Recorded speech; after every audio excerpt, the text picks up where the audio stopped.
We interrupt our program to bring you this important message. Warning. The following program contains explicit language and mature content. It is not meant for the easily offended. So if you are an emotional pussy, please refrain from listening. Thank you and enjoy.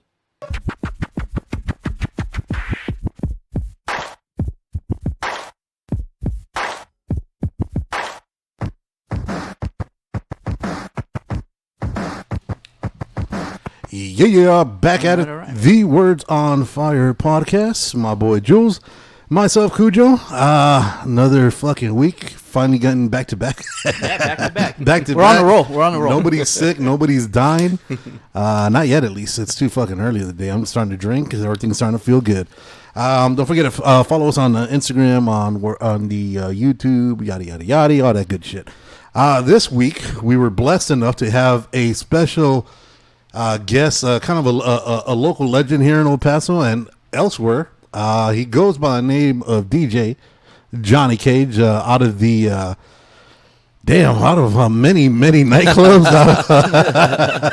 out of many nightclubs, out of I don't know. Can we say the name of the station without getting in trouble? Man, no, you can say what is it? Hit FM or 104.3? 104.3, man.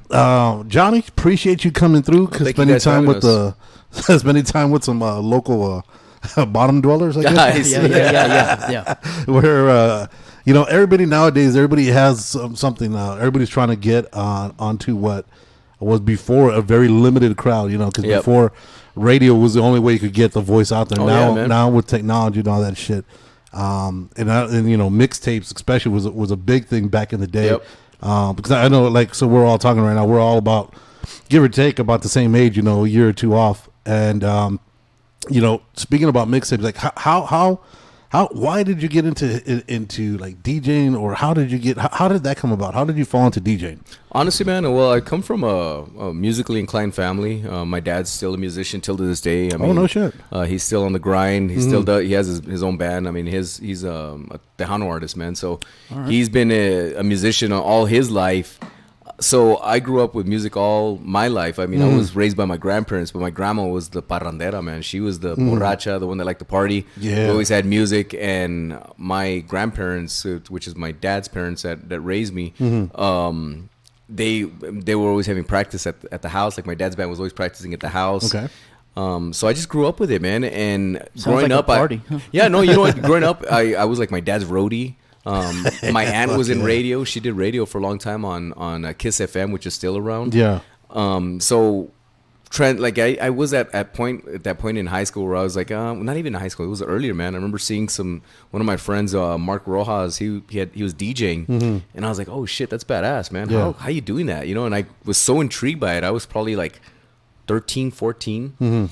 And seeing him and the turntables, and it caught my attention. Yeah. And then it just literally just came like, it was like a calling, like when they say, that you have that itch for it. Yeah. That's it. And that's really how it started. Everyone was like, oh, did a light shine bright in the sky? Nah, dude, it just happened to me like. Did an angel come talk to you? Yeah. No, it just caught my attention, really, to tell you the truth. And I started, DJ, man, and even at that, it wasn't even DJing, bro, because I was a broke Mexican from the Lower Valley. Nowhere in hell we could ever afford turntables. Right.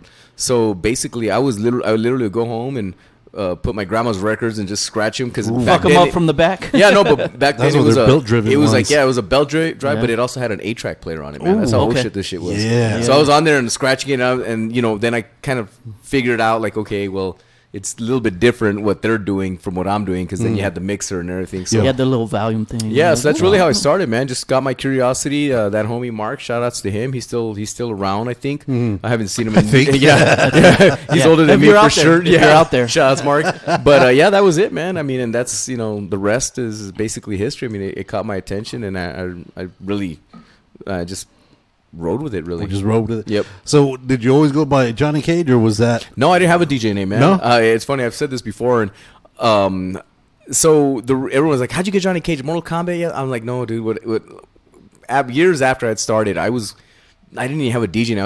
I was like, okay, do I go by DJ Real? That's what I was gonna go by. Okay. So only my partner on the radio, Javi, knows me as that because we always fuck around with each other. Yeah. Like, dude, you're real. I was like, yeah, you're gonna be called Yoda, fucker. Remember? That's what, no, seriously, DJ like, Yoda? Yeah, that's what he's gonna go by. We'd always laugh. Yeah. But I was DJing a car show one time, and this big fucking cholo that was hosting it was all like, "Yo, man, you look like that little monito on the video game," and I'm like, because I had sunglasses and spiky hair. Yep. Like, There it is. yeah, I had those like shiny silver like sunglasses. Like, yeah, dude. So he was on the mic calling me. He's like, yeah, this cat looks like Johnny Kage. Yeah, it's Johnny Kage. So the whole car show started calling me Johnny Cage, and it stuck, dude. That was it. Then that was it, man. Yeah, because and it's funny because every time I meet people, they're like, "Bro, you're not white." I'm like, "The fuck?" I was like, nah. Well, I was like, "Nah, man, I'm Mexican, can't bro." kick like that? Yeah, I was like, "Nah, man." I was like, "Cage is the stage name." Man. Yeah. Finish him. Yeah, because like you said, as soon as you hear the name, that's the first thing you think about. Well, at least in our age group. Yeah. Right? Yeah. In our age group, you think fucking Mortal Kombat. Yeah. And then, like usually when you see people or you hear people, they usually go through about 40 different fucking nicknames before they get theirs and shit. You know what I mean? Yeah, big time, man. Because I know, like, when I was coming, like, we were talking earlier that, I used to be at Power. You remember Joey D? Yeah. Joey used to be like, all right, dude, so you're going to be with me. We're going to do the Power 9 to 9 and all that shit. Yeah. And so every time every time we're doing the remotes, when we're talking about when I actually met you back at Vertigos with DJ Dark. Oh, Yeah, yeah. There he goes. Dude, DJ Dark, he'd always come out. They do the fucking what is it, on Saturdays right at like 10, I think The we intro? leave. Yeah, we do the intro, they had the Dragon. Zorro song and shit. Yeah. The Dragon, then the fucking DJ Dark comes on. All right, guys, it's pussy time. Yeah. Oh, that was his word, dude. That was his shit, That was right? his word. Yeah, okay. And he talked like that. He talked like that frogs. He's like, okay, motherfuckers. Excuse my language. I'm sorry, but he's like, that's exactly what it was, man. Yeah, dude, he was a little like 4'8". Little Mexican, dude. Chubby old man. Like the titty twister on fucking Dust Till Dawn. Hey, he's still around and he's still Shut the DJing, fuck dude. up. Oh yeah, man. Really? Yeah, man. Oh my god. Yeah. What strip joint is he in? He's got to be at Nero's. Shouts to DJ or- Dark, man. Yeah, it was him and Chucky and Chucky? another DJ by the name of Negro Mix that were the. Oh, shit. Chucky was actually the resident of Vertigos. That was like the original. That's the Yeah, the because he was original. always downstairs too. Yeah, he there was and at he's- Willie's. Yeah, Willie's, man. Yeah. He was Oh, the yeah, resident. yeah, that's right. So yeah. Yeah. Well, either way, so every time we go, he's like, "Hey, dude, so what's your name?" I was like, "Well, it's just fucking Joe." No. What's your name? What's your DJ? I don't fucking know, dude. Yeah. I'm 18. Cutting up Joe. I'm fucking 18. I'm just fucking happy I'm just happy I'm out here and fucking Still just, a virgin Joe. I got a job. No, I had a kid already. Oh, I had okay. my kid already. All right. Yeah, so he's like, so because for everything back in the day, it was hey, what's up, dog, or what, big dog. He's like, dog, or you're Cujo. That's it. I was like, what? I was like, all right. That's all. It stuck with you. Once it's said, that's it. Yeah, man. You're done. Yeah. It's fucking Cujo. So you were blessed by these cats, and then I know it's weird because you came in. So when you started DJing, and I know you say you came from like the Tejano, the Spanish. How did you get? Is that what you started mixing at first, or what were you mixing into? Nah, man. What was your niche? I was always in the house, man. Because in high school, one of my buddies introduced me to house music. He had some house records of Fast Eddie. I remember hearing that stuff, and I was like, "Oh shit, this is dope, man." Yeah. But I started, I was in the early '90s, man. I was really into old school hip hop, man. It's funny because everyone's like, I've always had that. I guess maybe because of the style of music that I play now. And I was like, you don't like hip hop? I'm like, no, I like old school hip hop. I don't like not new that shit. I don't like the new Oh, you shit. can It's say just it. like it's like the. I'll say it for you. I'm It's not gonna fucking garbage. Yeah, I'm we not gonna- diss it all. I'm not gonna listen to the shit my son listens to. Right. You know Yeah, what I yeah, mean? yeah. Like old school hip hop. I love old school hip hop. Cypress Right. Hill. I mean NWA. I mean I always joke about that. I was like, man, every Mexican wanted to be black and every Mexican wanted to have Jerry curls, bro. Yeah, We all yeah, wanted to yeah, be yeah. Eazy-E. Yeah. 'Cause Yeah. I was one of them too, bro. I wanted to, Well, that was the golden age. You came Yeah. out in a great. Oh yeah. No, Yeah, no, like I mean, it's still- so they still talk about this stuff. I started I started mixing old school hip hop, but back then it was hip hop, Yeah. and house, man. Yeah. But I gravitated more towards house because I just love the scene. I mean, I was into Bad Boy Bill, Richard Yep. Hump Yeah, Division. Bad Boy. I mean, those guys were, Irene. I mean, those Irene. were my idols, man. I Yeah. still look. And what's funny is now I'm good friends with them, man. Like, I'm always talking to Richard Vision. He just sent me a song like 2 or 3 days ago that he made. Oh, no Is shit. that Humpty Vision? Or Yeah, man. Oh, shit. Yeah, so, I mean, just to see him still doing his stuff is cool, man. I mean, they're in their 50s now, so. Yeah. I mean, Damn. in the beginning, it was really just hip-hop and house, man. Yeah. You see, because I know like the niche that I always knew you from was house. Because like before that, like I was like, dude, what the fuck is? Because I was always a hip hop head. Yeah. And then people are like, oh, have you heard this new house shit? And I was like, house? The fuck is that? Yeah, dude. And some of the first shit I heard was that Chicago style that had the more disco flavor. And I was Hip like, house and yeah. I was like, it's not my shit. Yeah. And then like the only one I ever heard associated with that was you, because I think you're one of the first ones that came under UC, the under construction, where all those fucking Poogie and Poogie Bear, Mark V, Tragic, yeah, where all those guys came up, and I was like, all right, so that's where I always associated your name with. And then when somebody's in that business, right, and it sucks to say, like, well, at least back then, like in the radio business. It's never what it should be. It's never like, what, dude, you're doing good. Fuck yeah, good for you. I'm gonna fucking pump you. Yeah. Now it's always been, you're doing good. Fuck him. He's trash. Yeah. It's competition. And it's always like, and it's unfortunate because because like, so like one of the dudes who kind of taught me, who showed me a little bit about music or about DJing was Jay Smooth, and his shit was always the old school. He was more. He was kind of hip hop-ish, but he was more into the old school freestyle, the dance, the what is it? I guess it's Mexican house, or what would it be called? Latin house. Latin house, yeah. Latin house, and he got into the house, so there was always that kind of rivalry between you guys as far as for being that style of music. And then and you get twisted up because you'd hear it and I was like, damn, dude, some of these dudes could get down, right? And then once you're fixated like to one spot, anything else you play, like say with Johnny, right? He's been known as a house guy. If he plays hip hop, no matter what he does, it's not good because he's not a hip hop guy. And there's always that shit like you don't got that culture following you. Yeah, with Mark X, right? Mark X will play the fuck. He would fucking cut the fuck out of a record. But if he tried to play anything else, they'd be like, oh no, that was my introduction to Juarez. So I used to go up there to Old West and go, and that, I mean, I know I'm dating myself, but I would go follow where Mark was at. And I was a kid then. But, and honestly, it's truth, man. There was back in the day, there was a lot of bullshit politics. Yep. I mean, I don't mind saying this, man. I always speak my mind. So radio, just commercial radio, not just in El Paso, but everywhere, it's politic bullshit. Yep. It's all political bullshit. It's basically no one helps. I've always said this, man. It's political bullshit. It really is, man. And it's very territorial. Yep. Like either you play by rules or go fuck yourself. Yeah. And that's if you work for, and I've been blessed to work for a company that's Mexican owned and operated, man. So our corporate is in Mexico, man. Okay. They think very different from American radio. American radio is just a bunch of fucking old white dudes telling you this is what's good. Right. And spoon feeding you Taylor Swift, spoon feeding you bullshit. Getting the same record. They don't have, they're not the soldiers. We're the soldiers. The DJs are the soldiers that are out there in the public that are playing to these crowds and knowing what's hot, what's coming in, what's not, like when I came in, that was my thing with 104, man, is I don't think I could ever work for another radio station because I could never be a puppet. Right. I couldn't be told, hey, you need to play this records because that's how they did it on Power. Yep. And they would be like, hey, guys, this is what you got to play. And you could play maybe one of yours, but you have to play 15 of these songs. These are all hit songs, and according to them. Nah, dude, it's just bullshit that corporate. It's all money game, bro. I never understood, like, when I would, because I lived in California, and then they would play certain music and it hits over there. I didn't understand why they didn't play that kind of music. I was a big hip hop head. El Paso was always late. We've always in the 90s. Yeah, but we have access to the same shit, but right? You know what? We were late, but there was always a handful of us. It's late because back then radio was late. It was late on radio. Yeah, the DJs, your club DJs, your fucking party DJs, they had this shit.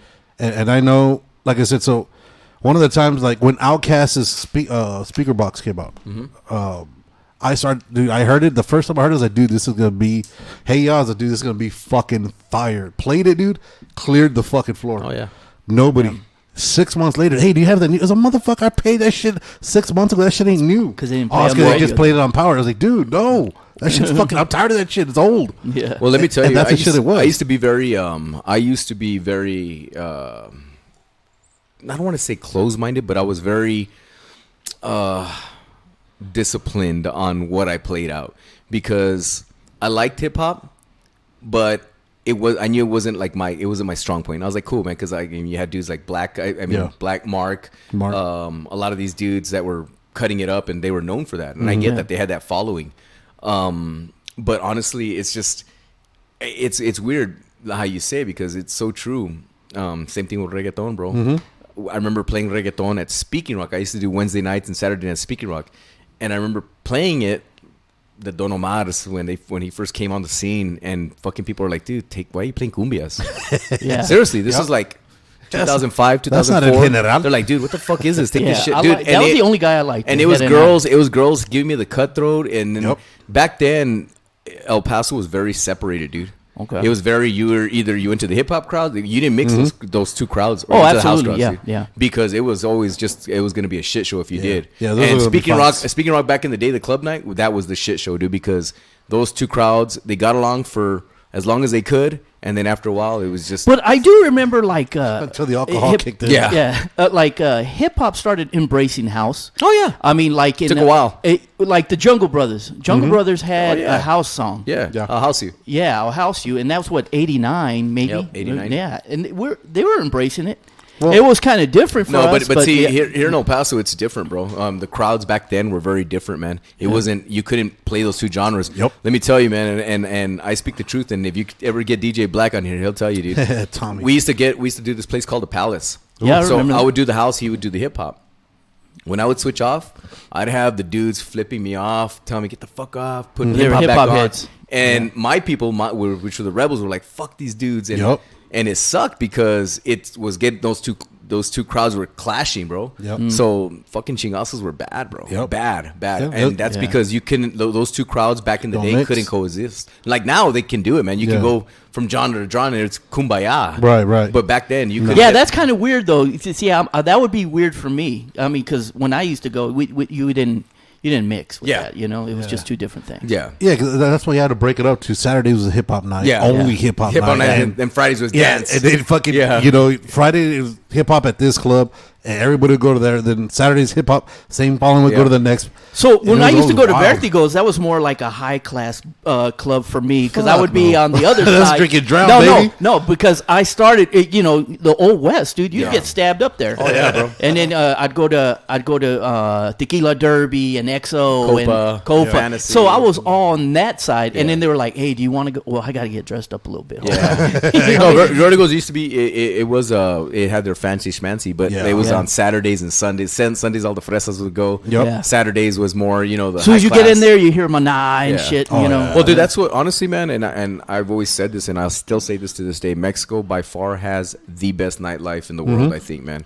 because they go all out, dude. They go all out, and I think Mexico still smokes the U.S. when it comes to nightlife. Absolutely. Even Vegas, bro. Just they know how to take care of their people. Yeah, the service. They really do. Service is really different. You're never without a beer. No. They stand right by you and give you buckets. Now the drinks might be a little bit watered down. Oh yeah, you probably don't know what you're drinking. The service is fucking amazing, bro. You just piss a lot more, dude. You probably know what you're Yeah. No, you get drugged, but I mean, you take some. If you don't remember, that's great. That's a great night. Great night. So how did you fall? So when DJing, how did you fall into your first nightclub gig? Where was your first nightclub gig? You know what, man? I started doing 20 Belows, dude. Yeah. I started doing 20 Belows, man, and I would just do back. I mean, and I always tell the young cats, man, I was like, man, you guys have it so easy now. You can go up to any of these bars that basically nowadays.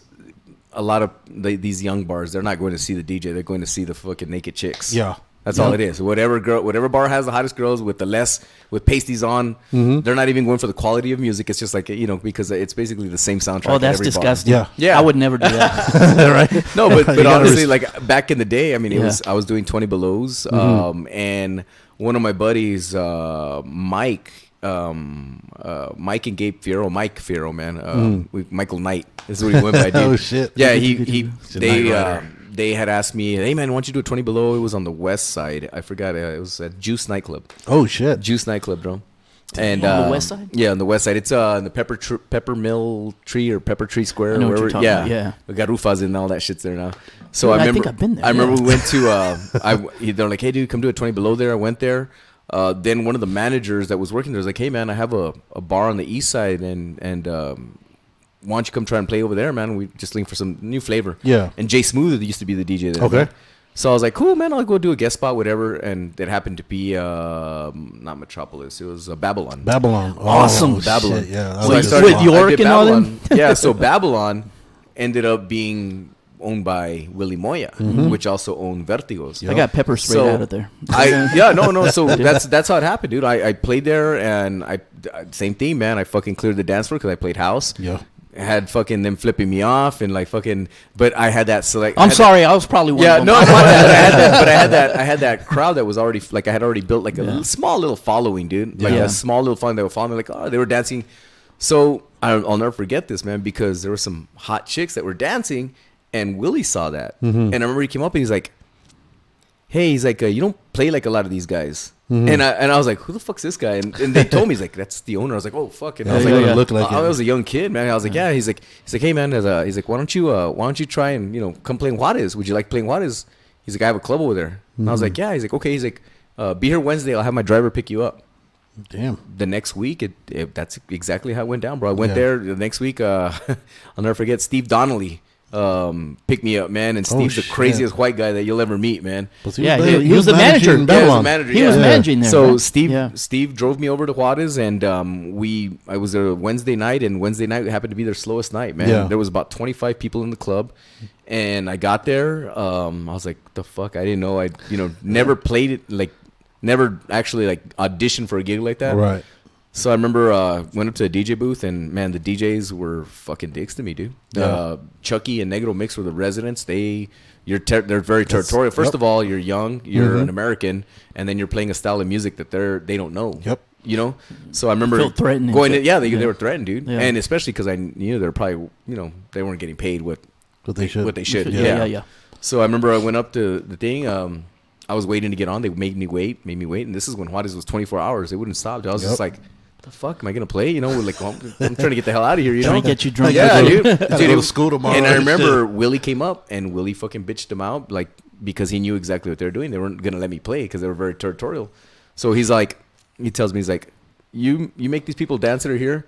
He's like, and I'll give you the job. And he bitched them out. I'll never forget that, man. And I was like, fucking, I had vinyl, man. So that's all I was using because I never used CDs. Yeah. I was like, all right, cool. So, dude, I mean, I remember some of the songs I played. I remember getting on there playing, and I was like, I was like, oh shit, okay. I remember I had a brand new Too Cool Chris album. Oh shit. Playing it, dude. No one had played it yet, and I was like, oh shit. And then I remember those guys, ASI. They started kind of like.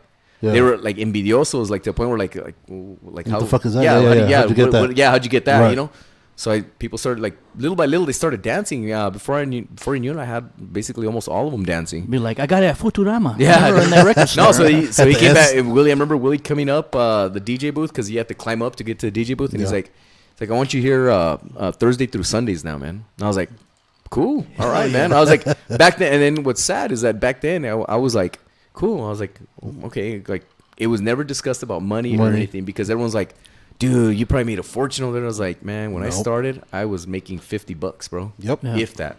$50, if that, and I drank for free. I ate for free. That's one thing they took care of me. And a choice of women too. Oh yeah, no. But it just comes like, dude. I mean, I have so many stories from Juarez that like, if I could honestly, people would probably think I'm lying. Like stuff that you could make a movie. What's the best story you could say? It's a married man. No. This was that, before. I've seen some crazy shit, man. Because Willie was. Yeah. He went missing when all this shit happened here, right? Yeah. A little bit before then, right? Yeah. Because Willie was. He wasn't the straightest arrow. No, but man, I he was a good get though. I credit him with. I have nothing but love for the Moya family, and I credit him with my success. To tell you the truth, man, because he saw something in me that I didn't even see. I was young, I was hungry. It's because I've always been the type to brand. Like that's one thing that I tell these young cats, man. I was like, if you want to be successful in this game, brand your name. I didn't want to be a fucking, hey, that's that DJ that plays there. I wanted to be like a household name. Yeah. And that actually came from fire lit under my ass when Power rejected me. Okay. When Power was like, fuck this guy. Yeah. I auditioned for Power, and I'm never forget. I mean, because Victor and the guys didn't like me because I was different. So they were like, fuck this guy. So I remember taking that and motivating myself because it was a DJ battle that they had on the west side, and Mark X won it. Okay. And that's when Mark became the DJ, and I was like, Mark's a badass. I was like, hell yeah, he deserved it. Hell yeah. But I never, and I was in it, but I never had a chance to get in. No, like, they were like, you're blackballed. Yeah, so you're already blackballed. So I remember taking that. And I remember thinking, one day I'm gonna fucking make you eat your words. I'm gonna make you remember who the fuck I am. And I don't know how I'm gonna do it, but I'm gonna do it. Yeah. Because I know we were talking about it earlier. So Vic was Victor Starr. Yeah. Fucking bald on top with a ponytail. Mm-hmm. He was the music director / talent seeker. Yeah. If he didn't like you, you were done. No matter what. You could be You could be fucking have the highest number of following. Fucking packing clubs. He don't give a shit. Yeah. And the moment he didn't like you, he already knew. Like for that, I remember that was like in '99. Yeah. 98, 99. Because I remember I was there. That's the time I was there. Yeah. And he had already said that he knew who he was going to bring in. Yeah. And because I remember they had, was it Medtronics? Yeah, it was a couple Medtronic, of us. Mark, you, and I can't remember the other. There's a few other names that were in there. And they already said, as soon as, because I remember they were talking about not Mantronics. No, okay. Medtronic. Okay. I was like, wait a minute, what? Yeah, I think that's one of Jay's homies. Yeah. They had said, they're going over the lineup who's here. It's like, oh, Johnny's like, yeah, whatever, he's done. I was like, dude. And that's when you first see it. When you see it firsthand, it's like, no, he's never going to work here. I was like, why the fuck are you bringing him?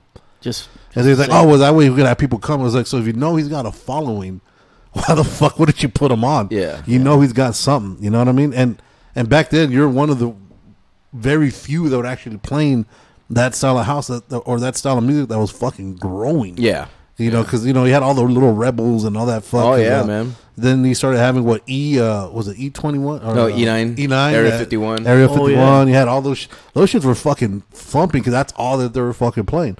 You know what I mean? And you had this following, and just because I don't know what you did to the guy. No, you know what, man? Honestly, what did you do to him? Because I was doing. You smashed one of his ladies. No, I was mixing. I was doing Juarez radio. I was doing 107.5 Vida. So I was always on there, man. And back then, radio was very competitive. So if you worked for anything else, they're like, go screw yourself. They're like, toma. Yep. And honestly, man, everyone's like, do you hate Victor for that? Nah, dude, I have no ill will towards anyone, man. Because if anything, I thanked them because it inspired the shit out of me. Yeah, it made you work harder. No, it just made me be like, I remember the way I felt, and I remember I was so mad. I'm like, one day I'm gonna show you what you lost. Mm-hmm. Same thing with 104, dude. Did you get to rub it in his face anytime? No, man. No. I'm not. I would have. Honestly, anyone that knows me, anyone that knows me, honestly, man, knows I'm a very humble motherfucker. I really am, dude. And I really am, man. I've never. Everything that I've accomplished, like I always say, I have one thing that I live by. I work in silence and I let success make my noise. Because I'm just like, I'm gonna make you remember my name and wish you would have put me on your team. That's it. I think the satisfaction of it is knowing that I grew and I'm still here after 20 plus years and I'm still relevant. Yeah. You know, on a radio station that took a chance on me. Because even with 104, man, I started with 104 in 2001, 2002.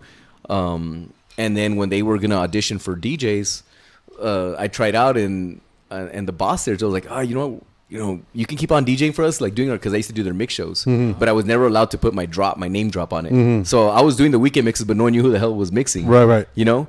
But when I auditioned to be a DJ like an on-air jock, they're like, you're not what we're looking for. And I was like, okay, cool. I was like, but can I still DJ? So I was like, all right, as long as you're able to DJ, good. Yeah. So I mean, it's rejection is part of success, man. Yeah. Failing is part of success. You got to fail, dude. And that's, I think, how you can really measure your success is when you fail, dude. So I think with Victor, he was upset that I had already been, like in the clubs. I was growing a name without radio.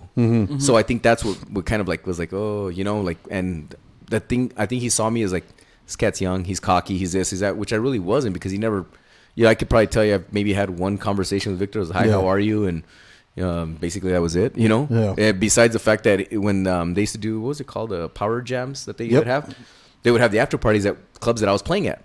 And then when the DJs wanted to get Juan and all these guys to play, my boss would be like, "No, man, Johnny's playing." Right. And I think that's where a lot of the bad blood started coming on Victor's side. Right. I mean, Juan and all the guys, I mean, we've always been cool, man. I mean, yeah, it was always competition back in the day, but it was friendly competition. Right. You know, I got a lot of respect for Juan, Jay, all those cats, dude. Yeah. I mean, because I grew up listening to Juan. I grew up listening to these cats. And I always tell Juan, I was like, fucker, he's 50 years old, still breakdancing, badass. Yeah. You know? Like, his daughter's actually pretty good, too. Ashley? Yeah. We had her. We had her on. on. Yeah, no. She's a fucking beast, man. Oh, no, and I see, like, honestly, like, I mean, radio back then was it's corny as it is now. It was very territorial, man. Mm-hmm. So I mean, with Victor, everyone's like, "Did you ever?" I was like, "No, dude." I was like, "I don't have no bad blood." I was just like, "Hey, man, if anything, it inspired me to do better." So that's what I credit with, man. You see, because now it's a lot more because there's not so much on-air personality here locally, because now it's all because centralized. Clear Channel went Cheap Channel. They call them Cheap Channel. They cleared everyone out and they voice track everyone. Yeah. You know, so basically you're hearing, you know, I think the only ones that are left are just the morning show. guys, right? Yeah. Patty and because everyone else, they got rid of all their DJs, and you know, when you do that, you lose the local flavor, man. Yep. You lose the talent. You know, you lose that local. So they're touch. playing the same shit everywhere. No. I'm saying like as far as on-air personality. Yeah, because now okay. you're having syndicate shows. It's like me doing doing something in freaking Miami. Like, what the hell? I'm in here in El Paso. Yeah, but you I don't know nothing. Yeah, about basically Miami. you're just reading a script. Yeah, and it sucks because I remember what is it? Payola is what it's called, right? 'Cause I remember Candy was notorious for this. Candy used to be the main dude at Clear Channel. He was the shit. So when they had record execs coming in, the record execs are the ones pushing the records. Hey, these are the guys. Well, for RCA, these are the guys you're going to play this week, right? These are the guys I need you to play. Fucking, this is it. I don't want to hear anybody else. So they take you out to dinner. It's supposed to be just the main operations manager. Yeah. Candy was like, all right, dude, well, you know what? Let's go. And so this is how far. So 98, you had that, like the big restaurant, no, expensive restaurant was Kona Creek. Yeah. Right? Kona Creek was around. And then he's like, yeah, you know what? Let's set, the record execs would come in like Friday morning. They'd stay all the way through like Monday or whatever. So he'd set him up a dinner. He was like, all right, so we'll go have a dinner at Kona Creek. And then whatever happens. Candy would be the kind of cat that would go around if you're in the studio. Hey, dude, what are you doing tonight? Hey, what are you doing? This motherfucker showed up with 35 fucking people. Because the rep black cards. Yeah, because rep would pay for it. Yeah, the reps pay for everything. Damn. And so I was 18, right? So I remember we went, and then I went because after that we're gonna go do the remote at Babylon. Uh-huh. So I remember we showed up. It was Frankie and I, because Frankie was doing the remote at Babylon. Frankie D. Yeah, Frankie D. Joey Tejano would guy now. be. Yeah, really? Yeah, Because I heard he had left to He's Corpus he's in Christi or San some Antonio. shit. He's doing the Tejano radio station. Fucking crazy. Yeah, dude, go figure. Yeah. So we went, and Frankie's like, "Hey, dude, I know you're 18, but what do you want to drink?" I was like, "I don't know." He's like, "We'll drink. We're gonna drink A Shirley Ghost Temple. Lager." A Shirley Oh yeah, because Temple. Goldschlager was the rich Ghost Lager was the drink. shit. Yeah. He's like, "We're This gonna shit drink always Ghost came out my Lager." nose, dude. Yep. I never All liked right. that shit. And these motherfuckers would be like, all right, so let me give him the fucking 16-ounce porterhouse and get him a bottle of Ghost Lager. Get him a bottle of, and sure as shit, everybody had a bottle. Oh yeah, man. I was like, dude, What the fucking bill ran up to like 8 G's. That guy just dropped it like whatever. Hey, let's go to a strip club. I was like, God. Yeah. I was like, yeah, dude, we're fucking loaded already. You went to Record reps Went were to Fox's? notorious. Yup. No, back then it was Parthenon, Parthenon? Yeah. JB's Parthenon. maybe, Yeah. maybe in the Naked Harem. The Naked Harem. Oh, That's why they man. got shut down. That's Whoa. what they got shut down. JB's, that's crazy. So since you've been in the industry for forever, right? So it's what, 20 plus years now? Uh-huh. What's the one person that you've met that you've been disappointed with as far as an artist? You know what, man? It's because I don't get. I guess because maybe it's not my cup of tea or my forte, however you want to say it. Yeah. I met a lot of artists, man. A lot of hip hop artists, being that I work for a Right. top 40 station. Well, quote unquote, but I mean interviews.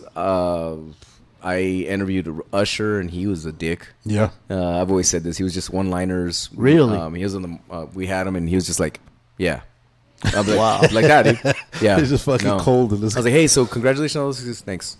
Wow. Yeah, dude, I was just like, wow. I was like, dude, like your music's amazing, but you're a douchebag. Right. So that was probably one of them, man. Yeah, that's That why shit turns you off the music, But man. I don't fangirl on anyone, man. I Right. fangirl more on, like, honestly, when I did a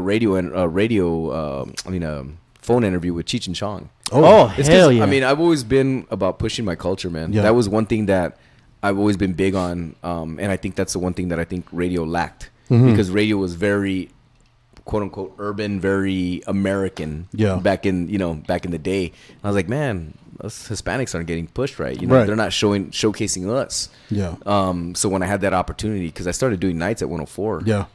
It gave me that chance. So when I got to interview Cheech and Chong, I was like, holy shit. Dude, they were like, these are legends. it was like Donald Duck, Mickey Mouse for me growing up. It was just, I was watching Nice Dreams the other night. They released them on fucking HBO awesome. Plus, man. whatever. Yeah. That's But shit. Cheech and Chong was definitely like the highlight, but disappointing.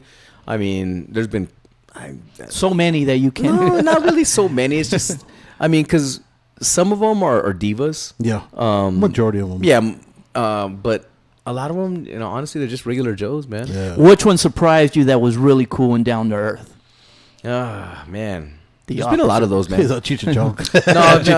There's always been a lot of those, man.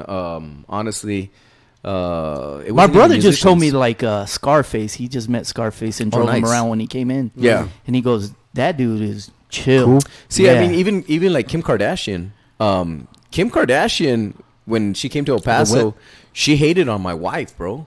Oh, And that's because, I mean, if you guys, my wife, she's pretty. she's yeah. a hottie, dude. She's a hottie, man. And she hated on her, bro. She was looking at her up and down like I saw it for myself, bro. Like, Really? That's a but this- compliment. This is before, this is before Yeah. Kim had all the work done, before, and She had her original yeah, nose. but I did notice that. So I was like, wow, this is like, you felt the sense of like The pettiness. is like in there. pettiness and threat. Yeah. Like I saw that, man. I remember telling us, I was like, damn, she's just like totally hating on you. High five. Shit, I high five myself. I reeled that in. Let's blow this joint. Let's get out of here. I fucking- This is a turn on. Yeah, but honestly, I mean, that shocked me Yeah. because I mean, you think at the time she was like blowing up, bro. When they brought her down to Wet, and it was like thousands of people were there to see her because they had that The video? meet and greet. Yeah. No, they had a meet and greet. Oh yeah, the video too. But yeah, no, they had the meet and greet, and she was just like a big diva, dude. Like she looked annoyed, like didn't want to be there. I was like, okay. And then a month later, she comes out with a song, and they're freaking trying to push it on us on the radio. And we're like, this is It's garbage. trash. Yeah, It's she did fucking it- trash. Yeah, She came out with a song? Yep. Yeah, she did I a don't song. remember dude. Yeah, she came out with I think it was like 3 singles. Yeah, They're man. all fucking horrible, trash. bro. Horrible. They were don't kind of a remember that. mix between, I guess, like a dance pop. and pop. It was like, ooh. Like, let's just put it this way: Paris Hilton's better. yeah, And, Get and the she's fuck horrible. outta here. And she Wow, sucks. wow.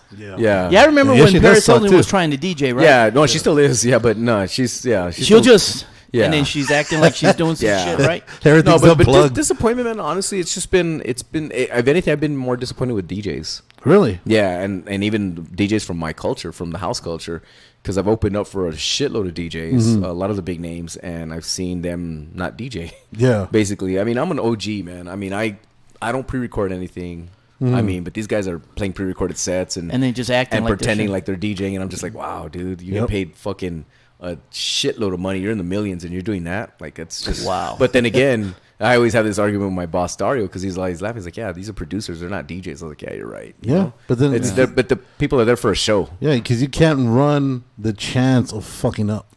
But see, You know I what I appreciate mean? that more and more. Yeah, it's more humbling, but you see, that's different though, because when you're listening with the ear of a DJ, you're like, oh, all right, cool. You know, he fucked up, but he came back. All right, cool.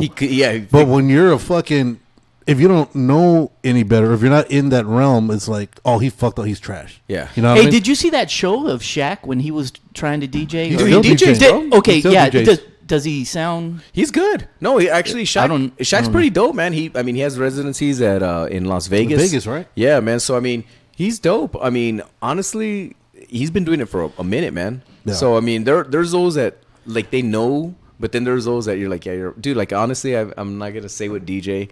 Well, what's his name? Rhyme with? There's been a couple, man. I remember I opened up for a guy at a pretty big festival, probably about 8,000-9,000 people deep, and I remember his manager coming up, and I was like, hey, hold on, man. Let me. He's like, hey, you got one more song? Because the managers are dicks, dude. Yep. All these guys, I'm just like, and this is where I'll toot my own horn. I'm laughing because I'm like, bro, I'll shit on your headliner that is about to come in. Like that's why. Whenever you come at me with attitude, that's just like, oh, You dude. should. Yeah, I'm just like, dude, I'm about to shit. Like I could do this with like we could disconnect this and do it old school. I'm still gonna make this guy look like shit, right? Yeah. Big headliner comes up. I was like, hey, bro. He's like, hey, you got one song, bro. Hurry up. And he's clicking his fingers, and I'm just Yeah. like, I was like, okay, cool. So I'm like, oh, let me connect the CDJs back because let me connect them back because I was using on my Serato. Yeah. I was like, let me connect this one. He's like, no, don't connect anything. I got it. I was like, okay. So he literally brought his laptop, plugged in a plug, and pre-recorded. They didn't even plug in the CD players, dude. He turned them off, as a matter of fact. And the guy went up there and pretended he was mixing, man. Like it was a pre-recorded wave. And it was just, Does he throw cake on people? No. You know what's funny is that Steve gets a lot of shit, man. No, Steve, you know what's you talk about Aoki, but he gets a lot of shit. But honestly, I got a lot of respect for Steve, man, because he was actually taught by one of the legends that I look up to in DJing, DJ AM, rest in peace. Yeah. So shit. AM that dude was one of AM's dudes, man. Beast. So Steve Aoki knows how to DJ. Mm-hmm. People now he gets it because he's a showman. He understands the show side of it. But no, this is not Steve Aoki that I'm talking about. Some other cat, man. I was just like, wow, dude, you got paid. And then when I asked the promoter, I was like, just out of curiosity, I was like, what are we looking at here? And she was like, 35. And I'm like, for not 100, 35 grand. And I'm like, for that shit? Yeah. I was like, are you serious? That's all you gotta do. But he brought people out, right? No. It's because it's more now, it's not so much that. I think it's yes and no because it's more of like, I'm going to a festival, it's fun. Yeah. It's like basically. I've always wanted to go one of those DJ festivals before I get too old. You know what I'm saying? Just to you're not too old, bro. Trust me. Yeah, you go there and you'd be surprised. Yeah, you get a lot of young, but you have a lot of older people. That's cool, man. Really? I always wanted to go to the one in Vegas. The EDC. Yeah. EDC? Yeah, just for I don't know any of it, but I just wanted to chill. Did you ever make it to any of the, or have you ever seen any of the, what is this? Scratch battles where the invisible scratch pickles. Oh yeah, the DMCs. Yeah, DMCs. Oh yeah, bro. I mean, I see them all online. Dude, Tab Money. Now it's just crazy how these kids and they're younger, man, and it's dope, man. It's good. I appreciate that because I see so much. Like to me, those are the cats that should be making the millions. But unfortunately, it's like we always say, yeah, you don't club. Yeah, cool, you can scratch, but.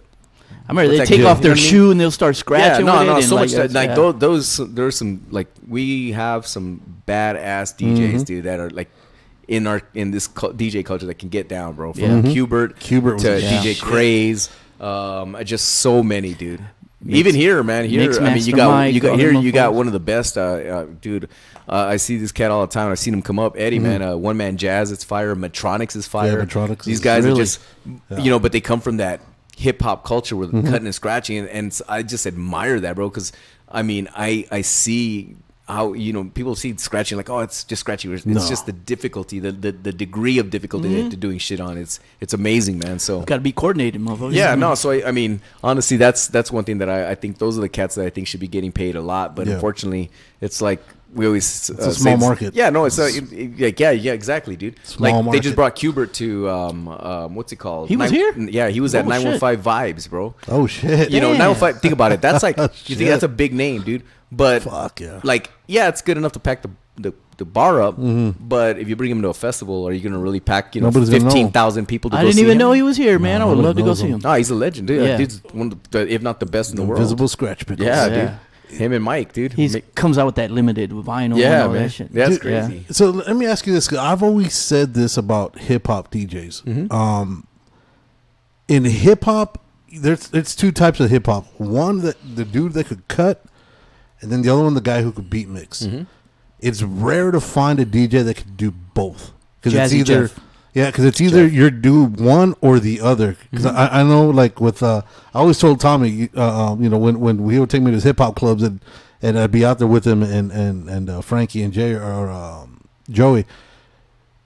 Tommy was that cat that would play the hits, but he would always cut them in. His mixing, his beat wasn't too good. Yeah, Mark is one of the dudes. His beats and mixing was fucking on point. Yeah. It's either or, right? It's rare to find that guy that does both. It's changed now, man, because honestly, technology has changed so much because now you got homies that, like, they just manipulate the shit out of turntables, bro. It's beat and scratch. Now Then they got the programs for it and shit now, right? Well, man, everyone, the programs, all it's done is made us jump, I guess it made it to where you can be a little bit more creative with your music. Back then, you have to skip to a record and find it, and shit. And doesn't it blend by itself now? Like you. Oh yeah, there's programs. There's certain ones. Yeah, there's programs that'll just sync it for you. Yeah, they'll match the BPM. But yeah, it used to be an uncommon thing, but now it's more common where like dudes can actually mix where it's getting a little bit more difficult for them is I think you got a lot of hip hop DJs trying to open up to other genres where they're not used to. You know, see, because a lot of us back in our day, like we had to play hip hop, bro. Yeah. You had to learn how to play hip hop if you wanted to be in a club gig, because there was no working around. If they're gonna go see a DJ, it's gonna, because it was back in the 90s and the 80s, you had to play some sort of hip hop to at least that was your commercial music. Yeah. And then you spoon fed them the Everything new else. stuff. Yeah, because that's everything how I would do it. But yeah, no, and times have definitely changed with that, man. Because back then it used to be you could I get you, because you hear Tommy still on his like scratching it up, and I have so much history with Tommy, man. That's my boy, man. And honestly, I credit with really learning more about hip hop from him, because he would call me, and this is when we were working at Power. He's like, "Hey, Johnny," and Tommy's the loudest he is. dude you will ever meet, man.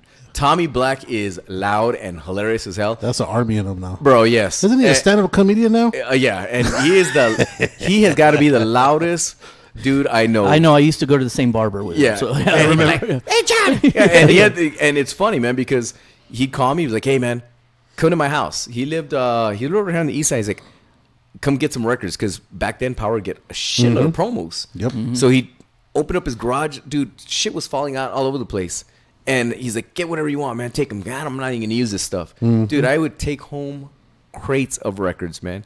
And he's like, "Just get, hey, this is hot, and this," and he'd be telling me, "This is what's gonna hit." Yeah. And then that's where I started learning. He's like, "Look, this is East Coast, this is West Coast, this is Texas, this is this," and I started like distinguishing. So he'd be like, "Hey, man, I'm gonna be playing at a club, and I want to throw a little techno," and he'd do it. He's like, but he call it techno. He's like, "I'm doing a little techno." Tommy's black, man. He's like, "I'm doing a little techno," and I started laughing my ass off, man, because I'm like, "Tommy," I was like, "What do you mean techno?" I was like, "No, it's called." I was like, "Well, you know, It's the same shit. yeah." And he was mocking the way he danced. So all that rebel shit. So I would give him a couple of records, like, "You're good with this," and he's like, "Okay, cool." The next day I'd be hearing him, he'd be scratching with it. He'd be scratching the hell out of him. Like, "Damn, bro, I needed that record back." But he was always like, cutting it up, and then you hear cats like Mark that, yeah, dude, Mark just has that hip hop element. You know? I remember we used to have to go to the west side to go get some. I mean, on the east side to go get some vinyl. It was like a skate shop. Yeah. Oh shit. It was and we would go get the DJ Rectangle. Yeah. The vinyl. Rectangle. Yeah. Dude. And it was like I think it was across the street from like Hanks or something like that. It was like a skate shop. Cool Arrows. Yeah. What was it called? Cool Arrows. No, it wasn't that. No, that's a head shop. No. Yeah. No. It's not a headstand. Yeah. Or No, Griffins. It might have been Griffin's. It was like it didn't last that long, but they had all the Yeah. There was a lot of them, man. We used to have to vinyl shop everywhere, man. Back in the day, we went to thrift stores. Everywhere we could find vinyl, we'd go. Sound Warehouse. Of course, shouts to One World Style. That's where, that was the biggest record shop in El Paso. That was, what's the name from? Match and Eddie. Match and DJ Eddie. Match. Well, he was at the, what the fuck, Joe, John, and Mark. Joe, John, and Mark for a long time, man. Yeah. The Cops Bar. Hell, the Cop Bar. Yeah, now it's the district. Yeah. Yeah. That dude was fucking, he could get down. He was old as shit. Yeah, he still is. He was old as yeah, shit. He could said, shouts to get Match, down. man. Yeah. Yeah, but fuck. He's still doing his thing. Yeah, he had his shop right here on Yarborough, then Stanton, then 5 Points, then on Mesa. It's crazy. Damn. Oh, yeah. Dude, it's crazy how fucking... But I mean, the feeling you would get, like, to find a certain vinyl, I was just talking about that on the radio this morning. I was talking about that this morning because I was saying now with a click of a button, you have a song. Yeah. Shazam. So back then, dude, we used to listen like, oh, damn. Like, for example, when I would hear Richard Vision, Humpty Vision play a song, I'd be like, oh, my God, because he had his mix show Power Tools on Power 106 in L.A. Yeah. So that was after hours from 2 to 4 in the morning. Dude, I used to stay up and listen to it, like do my best to get recorded mixes out of it, and like just like, oh, dude. And I remember hearing it, and I'd be like, I'd call up record shops and be like, dude, do you know? And back then it's funny because my boy Alex Peace worked at a record shop in Chicago, so that's where I used to get a lot of my records from. And I'd call him and be like, hey, Alex, I'd have my cassette. What song is this? And it was on a landline. It wasn't a cell phone. It was a landline. Yeah.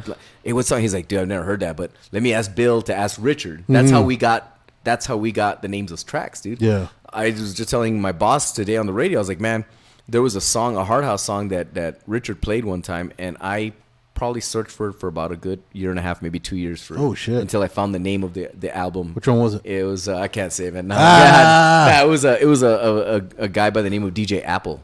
Oh shit! But you would have never ever in a million years like known about that record had Richard not played it. So back then, that's how we were listening to. Like, you had to literally find a way to talk to the artist or communicate with them, like, because there was no, hey, dude, like, now I can send you a message to Richard, like, hey, bro, you played this song, and like, because I'm with Pitbull station, I'm on Sirius XM. Okay. So like he does Power Tools on our show now. So I'm on Sirius XM every Saturday at 6 p.m. Okay. So Power Tools is on at 10 p.m. at night. So like now I can just, hey, what's up, dude? Like, what was the name of that track you played? You know? And back then you couldn't do that. You sometimes you never knew. There's still stuff that I'm still looking for that he played in the 90s that I'll never know what the hell it was. Yeah. Man. It's crazy. Yeah. Dude. Where you get the little mixtapes from like East Coast or you know. Man.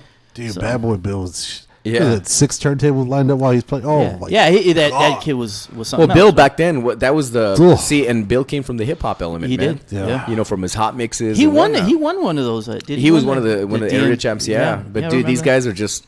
I mean, just incorporated. They've done so much for the scene. So I mean, I'm always thanking them. And dude, those guys, it's something about the OGs that they're the most humble, man.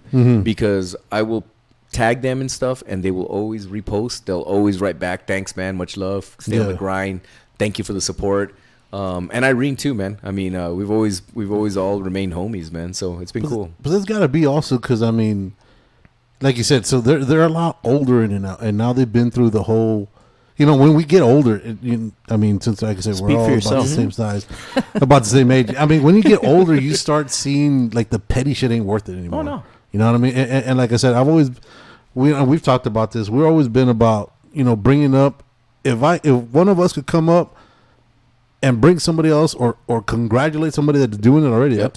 I mean, especially because we're all from the same area. By all means, why not? That's how I am, dude. I've always said, if I eat, we all eat. If I eat, we all eat, and that's how it's always been, man. I've done my part to do my best to help open the doors for the DJ homies, man. I mean, honestly, like a lot of the DJs that have come through 104 have come through me, man. I was the first or second hiree that the station had, man. Yeah. So I opened the doors for homies that were like, yo, dude, get in there, eat, get yourself, man. Now what they did from that point on is on them. Yeah. Right. But being able to open the door for them, that's been dope, man. So it's crazy. You went from DJing with Dark and Vertigos to being blackballed from a fucking radio station, completely blackballed. To now you're always on the fucking radio now. All that going, do you prefer the on-air shit, the on-air personality shit, or do you still feel the love of the fucking DJing shit? It's funny, man, because as I'm getting older, I have a lot of people like, dude, when do you see yourself done? Yeah. And it's funny because as I get older, I feel myself getting better. And that's scary to me. Smarter. It's scary to me, because I'm like, damn, like now I'm seeing the more technical stuff that I'm doing. There's nothing that I can't mix. I mean, dude, I'm so open format with everything. I mix everything. Like you can give me a record, and I can find a way to mix it in. But I also love communicating with people. I love talking. I love inspiring, man. That's always been my thing. That was my thing when we started the morning show. Because I started nights at the station. So nights back then is basically get your feet wet. Yeah. It's party time. Yeah, then I got into afternoons. And that was more like, okay. I remember the first time my boss was like, hey, we need to talk to you. And I was like, oh, shit, I'm getting canned. It's happening. Great, man. It's about time. But, honestly, building your brand, I think that's what's helped me is that street cred, it translated onto when I came on radio. Okay. People already knew I had a following. They're like, hey, dude, this cat's from Juarez, or this cat's, he DJed in Juarez, and he has a following. And I knew my music, man. I've always been that dude that, like, people always like, dude, this guy breaks records. Like, he's always like, with dance music, I'd get a record, and I was like, fuck it, we're playing it. Like, this is hot. Like, you never moved away from El Paso? I've had opportunity, man, but I never wanted to. Honestly, I love my city so much, man, our city so much, that it's always been like, I have a dream that like this city can grow, and I see it growing in the direction it's going. But I can never work for another radio station that where I'd have to be told what to play. Yeah, because I see the bullshit in it. It goes back to the politics of it. Yep. And that was the big thing. I'm just like, opening the mic and being able to talk to my community and inspire them. I've had to do it through the worst of times when we had the Walmart shooting. That was probably the hardest show I've ever had to do in my life. Where it was heavy, man. Because my morning show, it's very upbeat, laughing, jokes, making fun of each other. it basically the morning show the way we want to feel is like two people just talking shit and like having like the way we are right now. Yeah. Like kicking back, fun. having a drink and just whatnot. Obviously not having a drink, but just chilling. But we can. So, but we also like when it comes down to a serious topic as it was on that when that tragedy happened. It was probably the most difficult time because I was so emotional. We were literally going into commercial and I was coming out in tears because I'm very emotional, man, and just knowing that we were a city in pain, it was definitely hard, man. So when you ask me, do I like DJ? No, I like them. I love them equally the same. I have the same amount of passion for both, simply because on one end I get to educate and break music, and on the other hand I get to sympathize and be with people and inspire them, because I could be on there and say, screw this, screw that, blah blah blah. But instead, there's so much negativity in the world. I've always been the type like I'm not gonna fall into that, man. I want to be the one where they come in and they're like, dude, that dude's hilarious, and yeah, you're right, man. Maybe I shouldn't say that, or maybe I should think twice before I do this, because I think knowing the audience that I have, and it's a very very it's crazy, bro. Radio has changed so much. Yep. It used to be everyone listened to radio, and now it's like you got the teens listening to Spotify, and they'll listen to radio when mom and dad are driving them to school, right? But other than that, they don't fuck with it. Yeah, they don't mess with it. They don't listen to full albums anymore either. But I also take that into consideration. I'm very careful with some of the things that I talk about or topics that we'll cover, because you never know how it's going to fall on someone's ears, especially someone's kids' ears. Yeah. And I don't want them to hear something negative coming out of me, and then they turn around and have a negative mindset. I mean, you don't know how many people I've had write to me saying, dude, you saved my life. And as crazy as it sounds, they're like, I've had so many people say that they were going to do something to themselves, and they heard me say something that empowered them or inspired them to say, you know what, man, you're right. Or I played a song, man. Like, they're like, damn, you played the song and you talked about it, how beautiful it was, and, this and that. And it was crazy because I think I've always said this, man. I refer back to God. I know people don't like to talk about that, but I think we all have a purpose here in life. And I'm like, man, I think that I found my calling. Yeah. So I say honestly, bro, I think I love them both the same, man. When it comes to it. Damn. Send them my way if you find them. I need my calling. Trying to find them at the trying to find them at the end of the bottle. And shit. Put in a good word for me. So is it still the same? Because I remember, like I said, so you said about the change of in the industry. I remember back in the day, the biggest rivalry was, the morning show was always the big thing. You would compete the fuck out of everybody. Oh yeah. But now it seems like it's not as big because, like, I always said KLAQ back in the day was always the best because they talked about the most outlandish shit, like the most, conspiracies and fucking. They talk more real talk as opposed to when you would hear like Kiss. Kiss is, it's usually that little office upbeat. I can't say nothing because I don't want to say shit. And Power with Patty and all them. She would usually. I remember there was always a site that they would go to. I can't remember what the name of the fucking site was, where they'd get their 3 main stories. All right, we're running with that. Yeah. And it was nothing that was ever too risky. Not risky, but anything that had anything to do with us. It'd be like, the top panda names in the world. Yeah. Who gives a fuck? Yeah. And they talk about an hour and a half of that. Like, who gives a fuck? Like, it's candy coated shit. And with Buzz, he was always that kind. He tried to do the Howard Stern version. Yeah. And now that he's commercial, I guess, because now he's syndicated, it's trash. And I was like, dude, what the fuck happened? How do you feel? Like, what the fuck happened? No. It just, I mean, because you have like certain mixes where you get to meet people from other stations. You're like, oh shit, that's who you are. Yeah. And sometimes you're like, oh fuck, I never thought that's what, like, a Buzz. I never thought that's what he looked like. When you hear the voice, you're like, it didn't fit you. Yeah. And then same thing with Patty. You hear the voice, I was like, god damn, that's you.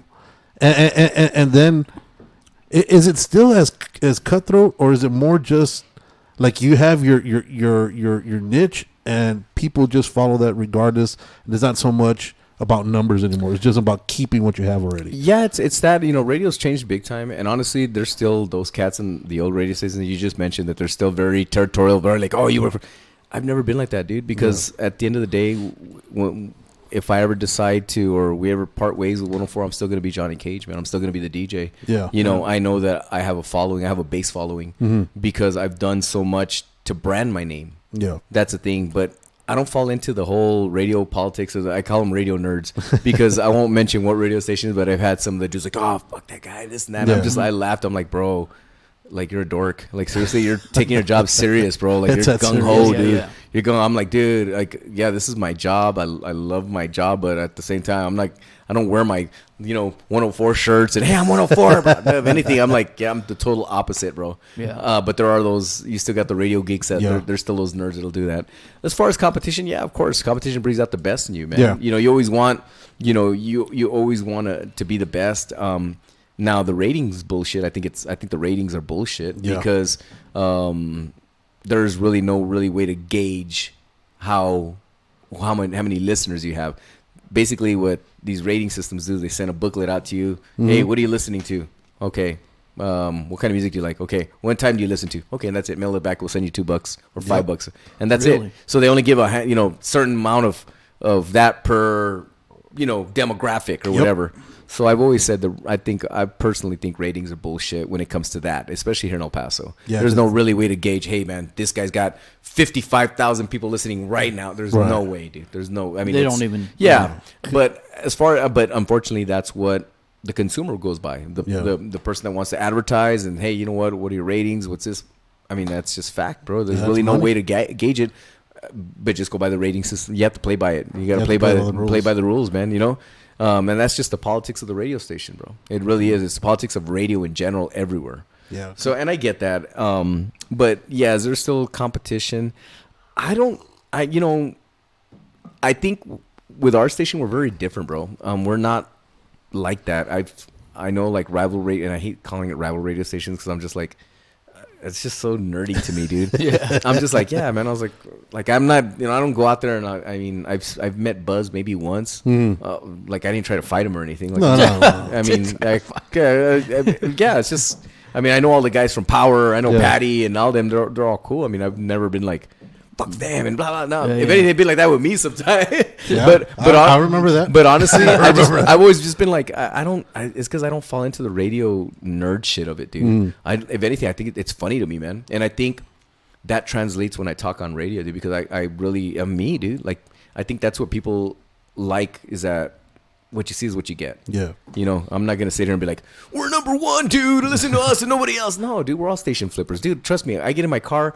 I don't listen to my radio station. I'm freaking listening to Christmas music. I'll put on a podcast. I'll listen to the weirdest shit ever, dude. And I station flip sometimes. I'll listen to Bobby Bones in the morning, country station, because my chick loves country. Yeah.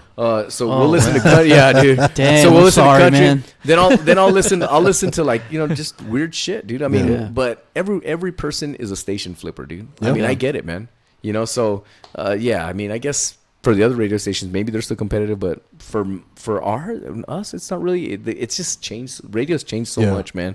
It really has, and we try to make it fun. And I think where we have the curveball is that we're DJs, man. Yeah, we know we're out there, bro. You could put me up, and I'm willing to bet money again. You could put me up against any other person with a radio station. They'd be like, "That's Johnny Kage." But who's this other person? Well, that person's on that radio station, but they're on there 24/7. Yeah, but I'm a soldier. I'm out in the streets, man. I'm doing events. I'm throwing festivals. I'm part of something. Right. I'm part of the culture. I'm not just like, hey, man, I'm here for a paycheck. Yeah. This is like music is my life.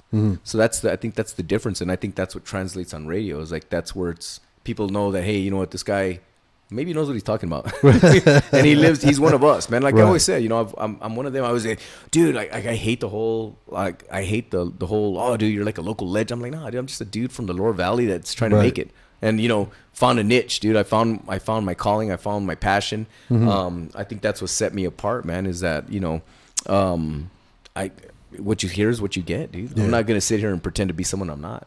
You see, because I know, like you're saying about the, you could tell fakeness when you hear it, and I know it's like I can't listen to the radio. Like for the life of me, I've tried and I just can't because I guess I've been, during my time at Power when you had the same 8 fucking songs playing for 3 fucking hours back to, and I was like, dude, And so, it's because it falls in the, you have to fall. I said, no, the whole payola shit. You have to play these same 8 songs 17 times a day during this time. It's like 101 times a week. Yeah. Yeah. They give you they give you the format already, right? So they give you, from 8 to 8:02, you got to do your call letter signs, and 102 your call letters, 102.4 or 104.3. No more requests, right? No. And the request that you get is that, so back then you used to have the fucking reels where you would cut, you would cut with fucking with a little razor blade and fucking tape and fucking run it back.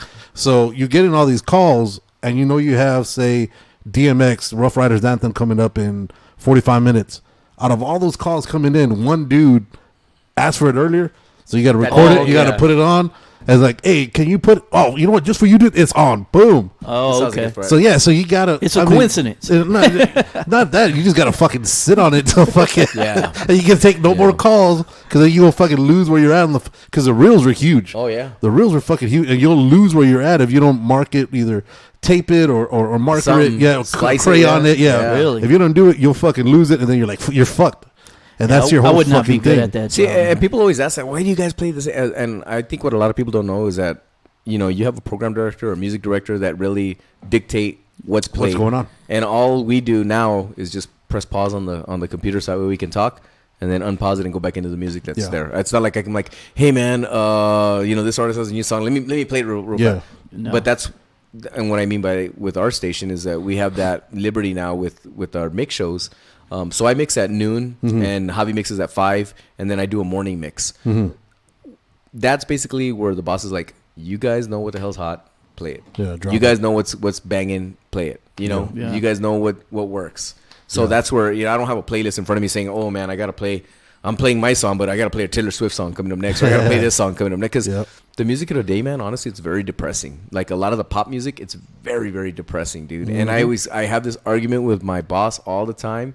And he always tells me, my boy Dario is my boss, he's my boy. But he's like, hey, man, it's the most Shazam song in El Paso. It's the most, it's the most requested song here. Yeah. It's this. But I'm like, dude, like, yeah, but you think, okay, is it Shazamming? But what's the age demographic that's Shazamming it? Because, like, we're older dudes. I'm not going to sit there and fucking listen to Olivia Rodrigo if I'm my age. Right. You know what I mean? Yeah. Same thing when I listen to Buzz. Like, I think the rock they play on there is garbage, dude. It's all the fucking 80s. Yeah, it's just like, shit. Yeah, and I'm just like, the fuck, So guess what? We all have Spotify playlists. We all have stuff that we listen to. We all have Apple Music or something. All of us do that, bro. All of us do that. Now, when you have content, that's different. Like when I'm playing music, my thing is like, I know how to catch an audience. I know, like, I'm gonna throw 80s and I know I'm gonna catch some people, but then from the 80s I'm gonna take them here. Yeah, you're like I'm gonna mix it up into this, or I'm gonna go into Spanish, or I'm gonna go into this. When we have a conversation, you gotta know how to spark interest, and when you lose contact with your audience, that's what sucks, man. So you got to know how to, like, hey, you know what, like when you were mentioning about like the other radio stations, how they have their morning show and maybe it's different now. I always say, let's keep it local, let's keep the flavor here, because we're all from here, man. Right. Now, would my show work in another city? Absolutely not, man. Now, me as a jock, yes, it would, because I know how to be a radio jock. But to give the El Paso element to another city like Arizona, no, absolutely not, man. Because when I talk about the Northeast, people know about the Noe. When I talk about the Lower Valley and Bowie Bakery and all the cholos down there, or hey, this went down, or hey, the cuz over here, people know what we're talking about. They know the lingo. Yeah. So that's what I think sets us apart, is we give that local flavor to it, man. Yeah. Well, and that's one of the things that's really dope, because like we were saying earlier about bringing up like the 915, like that's one of the things that I like when somebody has an opportunity to share it, because El Paso is such a huge small city, which is fucking weird to me. We have such a big ass city, but we have a small town mentality. Yep. But then when you have people like when Khalid would come out and it's 915, then fucking Aaron Jones comes out, and you have people that have their spotlight on them, and they're actually talking about us here.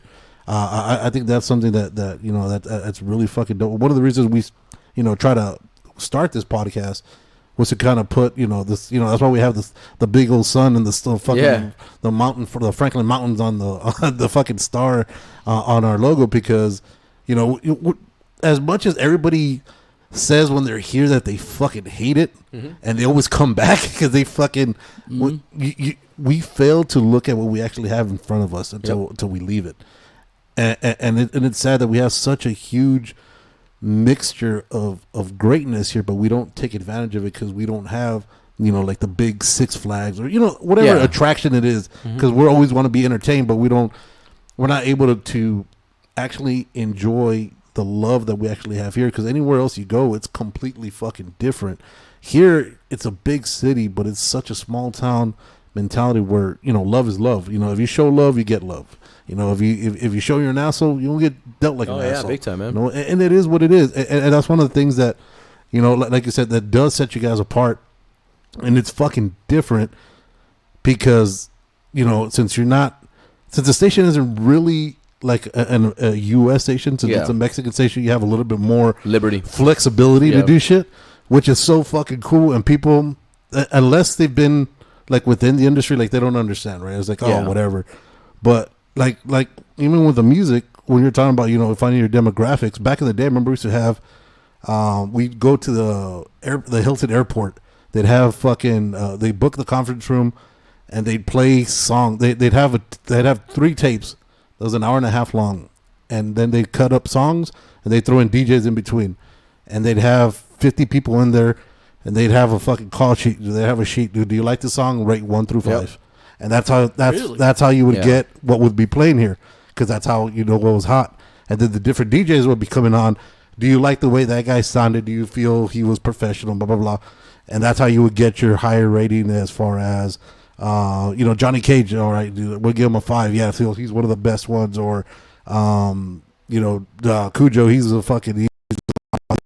Give him a 1, so he's going to be on the bottom. So that's how you would get your ratings back then. Oh wow. Yeah, it sucked because when you see the demographic, you know, it says 18 to 40, but when you're there, everybody there is 35 to 40. They're holding shit, house moms and shit, you know, shit.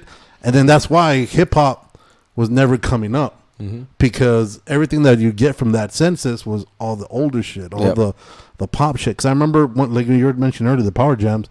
One of the power jams, I remember I was talking to Candyman. He was asking me, "Hey, dude, who's coming in? Who do you think would be a fucking good group?" Outkast was coming out with Aquemini. They had just dropped Aquemini. And I was like, "Dude, this fucking group is gonna be huge."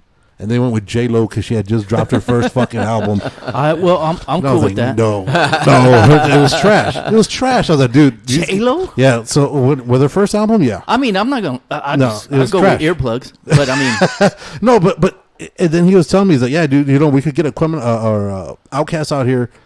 They're asking for 8. J-Lo's asking for 15. I was like, dude, these guys will get not only like the Fort Bliss crowd. Yep. But all the new kids like our age, 18, 19, they're going to fucking, dude, this album's going to be fucking amazing. He's like, nah, we'll go with this other girl for 50. They lost their ass on that. They're like, she fucking, I mean, you know what I mean? And that's where you get, man. You get that fucking, that survey. It was like, oh, well, everybody likes this song. But dude, they're fucking older women. They don't, that's not, you know, and back then it was either you listen to Power or you listen to nothing. There's nothing. They had no competition. 93Z maybe. Yeah. And, oh shit, the B. Yeah, the B. Yeah, you had no competition. But it's so true, man. And that's where I think radio has changed big time. And I think that's where radio in general has lost touch. Yeah. And that's what we tried to do different at with our station is we're like, I know when people are listening to the morning show, I'm like, okay, man, it's an older crowd. Right.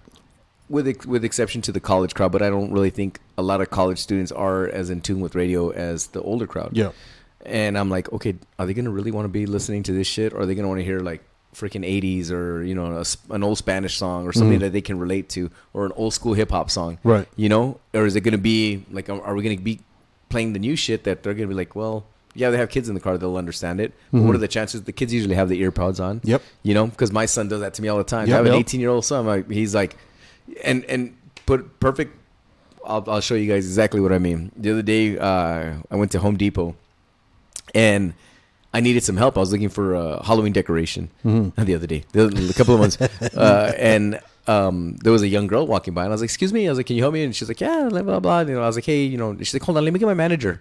So then the manager comes, and it's a young high school girl, right? He's 12. No, the manager comes, man. He's like an older dude, older guy, and he's like, dude, shut up. Is that you? And he's like, dude, oh my God. And he looks at the girl. He's like, oh my God, dude, I got to get my camera. Hold on, man. My wife's never going to believe me. So the little girl's looking at him like, she's looking at him. Dude, it's funny because the little girl's like, Oh, shit. She's looking at. She's like, "Are you in the UFC?" And I'm laughing my ass off. That's a compliment. So right off the bat, you're a fighter. She's like, I was like, no. And then he's like, you don't know who this is? And she's like, and then another dude that's like another guy that's walking with her, like or by her. He's like, yeah. And the guy's like, how's it going? He's like, yeah. Do you know this? And they must have been. I asked him. I was like, how old are you? She's like, I'm 18. How old are you? The guy was 19. I was like, and the guy's like, dude, that's freaking Johnny Kage. And then it's funny because then their automatic response for both of them, dude, my mom listens to you. Yeah. My mom Yeah, loves dude, you. but it's funny because that's My what I mom mean. loves That's you. what I mean. I was like, the demographics in radio have changed tremendously. It used to be women 18 That's to 34, hilarious. people 18 plus. Yeah. I just think because the young generation figured out that radio to them really doesn't cater. Right. It's not in touch unless you're into the pop music. Mm-hmm. Other than that, I mean, honestly, like I tell my son, I was like, "What are you listening to?" He tells me names. I'm like, "What the fuck is that?" You know? Yeah. Because I'm just like, yeah, but radio would never touch that. My shit. little girl will be breaking me off on music, and it's weird because I'm like, "That's pretty cool." Not all of it, but I'm like, "That one's pretty cool." Or they Who's know, this? or they know the track, they know the artist, but it's a different song that they're listening to on the album. You know what I Right. mean? It's changed so much, man. Dude, what's one thing that people? What's the best way I could say this? What's one thing that people don't expect from? Or they think that you have or that you get that you really don't get. You know what I mean? Like I know back in the day, like it was like, oh fuck, I know you guys are rich because you guys are. I was like, dude, I was making $5.25 an hour, and we would get paid we get paid like food stamps. It was the 1st and 15th of the month. That was it, and we're getting $5.25. They're like, oh, you guys got to be making all this fucking money. You got to be getting all these bitches. That part was true. That part would do, and I was in promotions, and I would help out every now and again, like I said, on air with Joey. And well, everything there's a value to that, dude, bro. You cannot I'll can't put money on the that. I know where single you're going with this. CDs, bro. The single CDs used to give you fucking free pizza and food from Yeah. like McDonald's and shit. Yeah. No, You the one, trade. yeah, I The know what you're- promotional only. I know, Yeah. I know what you're asking, Yeah. man. But the one thing that's funny that I think everyone, The misconception, the I guess. misconception, There and you it's not even about money. It's about, hey, bro. So, hey, do me a favor, man. Hey, Drake needs a shout out, man. My kid wants a shout out from Drake. Can you hook that up? Yeah, let me text him real They quick. think that we literally talk to like all the artists, like on a, Yeah, like, yeah. like I pick up my Hilarious. like that's the biggest. Honestly, that's probably the biggest thing. Hey, man, or that we get tickets to every single concert. Oh, Right. when the Front concert's row. in, Yeah, front row, and I'm just like, yeah, sometimes, yeah, you do get some. Yeah. But sometimes what they'll do is like they'll have like either winners that didn't pick up the Their tickets tickets. they want, or just the company will purchase extra. Mhm. So or on trade or whatever. Right. So they'll be like, hey man, we're gonna have a raffle at the station. And I'm always like, damn, bro. I'm like, I always lose the raffles, dude. It's always like the Everybody cleaning else. lady that gets Yeah, the yeah, tickets, right? Juanita, you're But going to go see yeah, him. she's like, Juanita only works on Mondays. You're gonna go see Outkast. Aye. No, but seriously, I that's like I the think that's A, the yeah. biggest thing. That is that you have an you have a maquinita that makes all the tickets, so they think you have all the tickets Everything in the there. world. Yep. That and that you talk to these artists firsthand On the daily and shit. Yeah, like I have my insurance guy, man. Shouts to my insurance guy, Joe. He's funny because he tells me, he's like, hey, bro, you haven't talked to the Kardashians lately? Oh, shit. I'm just like, now they busy, bro. I was like, nah, Kim hasn't been picking it up. Man. She broke up with Pete. She stopped talking to me. I'm like, yeah, but there's This is people my that really, wife's fault. there's a lot that think like that, dude. They really think that like we talk to these guys, and yeah, we do interviews with them, but Right. sometimes they're over a phone, or Mhm. if it's a concert that we'll literally have like 5 minutes and get the hell out of here Yep. after that, But yeah, they think that we're like buddy, Yeah. So that's the thing that I think the biggest misconception, misconceptions. big time. Yeah. 'Cause I remember, like, just mentioning about the tickets. I remember the Hard Knock Live tour was coming. Yeah. And I wanted to see him, but they're like, all right, dude, so you're going to work the after party because the after party was at the Palace. Yeah. And I was like, all right, well, fuck it. He goes, well, you could go if you have tickets. You could go, but you have to leave at a certain time. So I remember we were giving away tickets, and my homie was like, dude, you want to go? I was like, dude, my man, Meth and Red were going to open. Fuck yeah, I want to go. Yeah. So like, all right, bro, here. That's you what with Jay, right? With Jay-Z? Yeah, Jay-Z, DMX? DMX. DMX. That's where I was so I love D, but I met him and he was a fucking cocksucker. He was Rest in peace. Nah, fucking No, rest in fucking peace, burn in man. hell. No. No, he had some demons. He had some demons, but yeah, no, he was. I don't know if they caught him at a bad night. Yeah. But so remember, so I don't know if I'm assuming you guys do the radio drop still, right? So I remember we'd hit him up. You hit up everybody. Hey, dude, you're here for the concert. Can we get a radio drop for you? And DMX was one of those. everybody, so at the Palace you had the bi-level. Yeah. The top fucking bar, he closed out with the security guards. So nobody could get near the bar, but everybody could be behind them. And we hit him up with, hey, dude, can we get a radio drop, since you're here for the concert? Yeah. He goes, fuck you guys, I ain't talking to nobody. I'll kiss my ass. I was like, Wow. Dude, you're we're wearing our fucking our fucking gear and shit, our logo. Like, nah, dude, fuck all you. You guys ain't worth my time. I was like, damn, really? Well, fuck you. Then. Is this the same story? Because I know when they walked in with the dogs when they weren't going to get paid from the manager. Yeah. And then Clue was walking around. DJ Clue was walking around just like nobody knows who the fuck he is. Well, yeah, because he's the DJ. Yeah, he had just dropped his fucking album, his first fucking mixed album, and he was like, "Hey, bro, can I get a drop?" I was like, "Fuck yeah, dog!" Everybody's like, "Who the fuck is that?" I was like, "Dude, that's fucking Clue." Yeah. I have no clue who the fuck that motherfucker is. Yeah, and it's crazy because so my homie was like, "Dude, if you want to go, tell your friend to call at this time. I'm gonna sell. He's gonna win our tickets." Yeah. I was like, "You fucking cocksuckers!" I Yeah. was like, if you do this shit here, about you the worst shit you you fucking cocksuckers. So we won.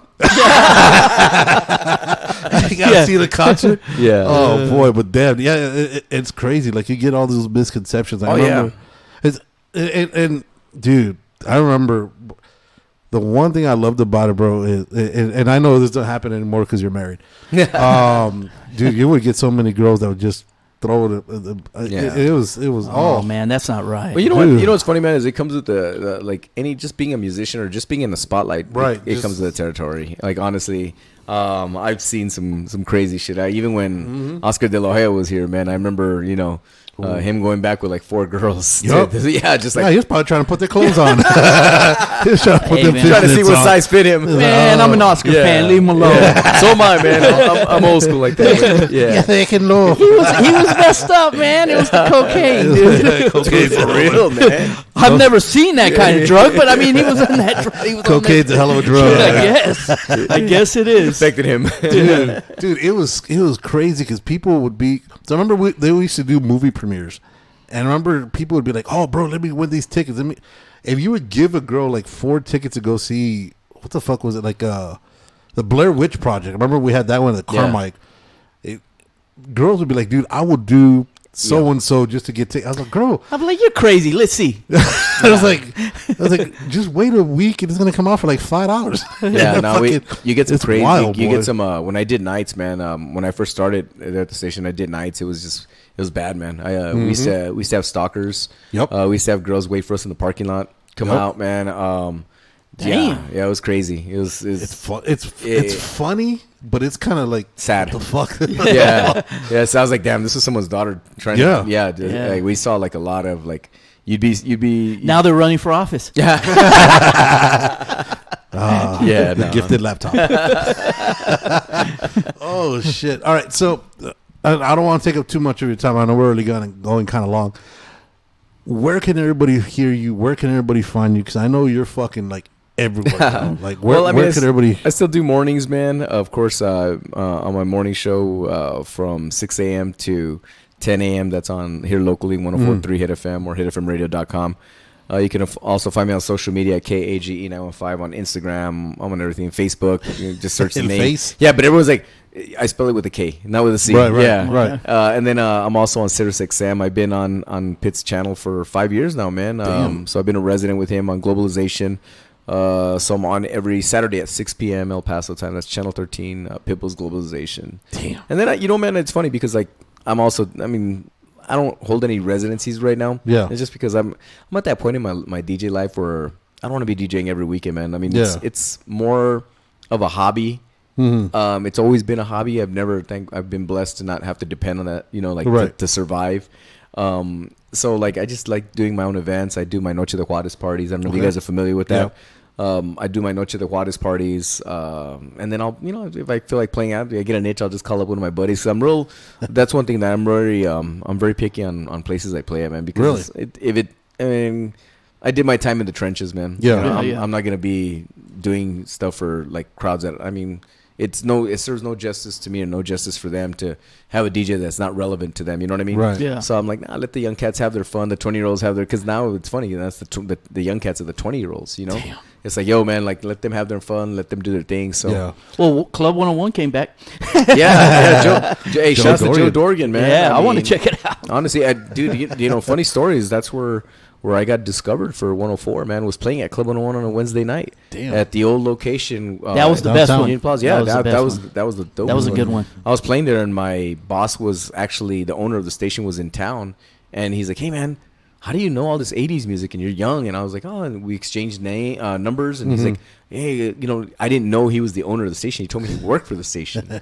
So lo and behold, man, yeah, a couple of months later, and that's why, like, I always tell people, man, you never know, man. When you're 101 was legendary, Oh, man. yeah, dude. Man, it was. A lot They of don't fun. make clubs like that no more, man. No. Like, honestly, now, like, the bar scene, it's The all feel, basically you know what I the mean? same kind of, like, concept, but then you have, like, you had 101 that was, place The was fire, staple. man. Yeah. But It it's had all its own TNA little now, thing. like you were saying. Like, I can't remember the last time I went to a club. I can't remember the last time I went out. I got my No, fucking dad now. I always like to like think that I'm gonna go out, and then I get in the car, and I'm like, I'm just gonna go home. That's gonna go to Arby's. Yeah, But yeah.